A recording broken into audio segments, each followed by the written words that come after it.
The monkey grabbed my fingers tightly and kept bending them backward. The pain was unbearable, and I felt like I was about to break down, but I never stopped him. Then I reached for a small ball on the floor, but the monkey deliberately pushed it a little farther away. Frustrated, I snatched the ball back, yet he just laughed happily. He knew he was helping me with my rehab exercises, and this kind of training repeated itself countless times every single day. A long time ago, with only 6 weeks left before college, my entire life was suddenly destroyed. After a diving accident, bacteria from the lake entered my bloodstream through my nose. My brain became severely inflamed, and I developed a rare, deadly illness. I survived, but my lower body was left completely paralyzed. From that moment on, my life felt chained down. Every day I depended on a wheelchair just to get by. The bright future I once had was shattered overnight, leaving behind nothing but endless despair. I used to dream about giving my parents a better life, but instead I became their biggest burden. I would stare at the fish in the pond and wish I could dive into the water again like I used to. For a while I even thought about ending my life in the same way I once loved most. Thankfully, my father realized what I was thinking before it was too late. Watching me live in misery every day broke my mother's heart. Hoping to give me a reason to live again, she contacted an independent living association and asked about animal-assisted therapy. Not long after, we received an invitation to visit their treatment center. There were many people with disabilities there, all searching for hope just like me. As a special guest, I was taken into a room where a monkey with a white face, black fur, and a curled tail was sitting quietly. At first, I just thought he looked cute. I didn't believe he could actually help me, but then, he suddenly raised his arm and opened his hand to greet me. Everyone in the room was shocked. Later, I learned that the monkey's name was Gigi. 4 years earlier, he had been rescued from a circus. After professional training, he had learned to help people much like a service dog. But building a real bond would take time and patience. Only when humans and animals become true companions can they really understand each other. When I found out Gigi had also suffered through years of pain and hardship, something inside me changed. I slowly rolled my wheelchair closer and looked him in the eyes. Gigi never looked away. It was as if he silently understood everything I was going through. From that day on, Gigi officially became part of my family, and that decision completely changed my life. He moved into my observation room and gradually became part of my daily routine. He watched me struggle through even the smallest tasks and understood how much pain I carried. Even the simplest movement was incredibly difficult for me.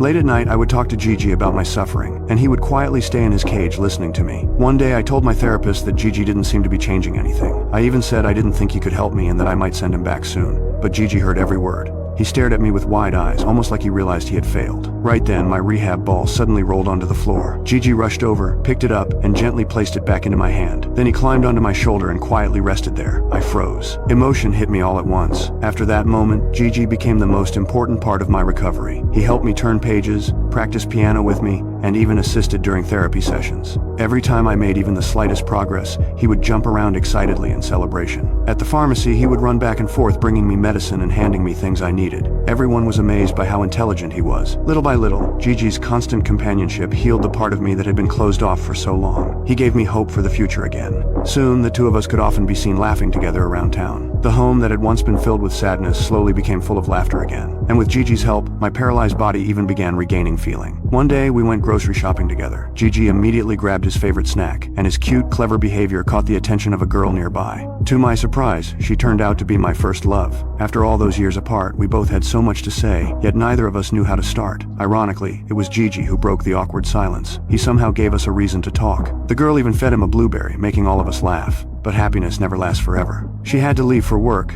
though before leaving we exchanged phone numbers. Just as we were about to leave, a strange woman suddenly approached us. At first I thought she was going to compliment Gigi too, but instead she warned us that bringing animals into stores and places with food was illegal. She claimed monkeys could carry deadly viruses and threaten public safety. My mother immediately argued back, explaining that Gigi was a therapy assistance animal whose purpose was to help me regain my independence, so he should be allowed in public places. But the woman refused to back down. She insisted monkeys were a special exception. The conversation ended badly. The next day, police officers came to our house. Later, we learned the woman was extremely influential in the area, and even served as the chairwoman of the Tennessee Social Committee. She had previously pushed for a ban on live chicken sales in Davidson County, and it was clear she had no intention of leaving Gigi alone. She filed multiple accusations against us and even submitted complaints to the ASPCA. Everyone knew we were about to face a difficult fight. Fortunately, the officer who came to our home sympathized with me. In the end, he only gave us a verbal warning and advised me not to take Gigi out unless absolutely necessary because it would only create more trouble. But fate seemed to have other plans. Not long later, I received a text from my first love inviting me to a party. She specifically asked me to bring Gigi along. Since becoming paralyzed, it was the first social invitation I had received.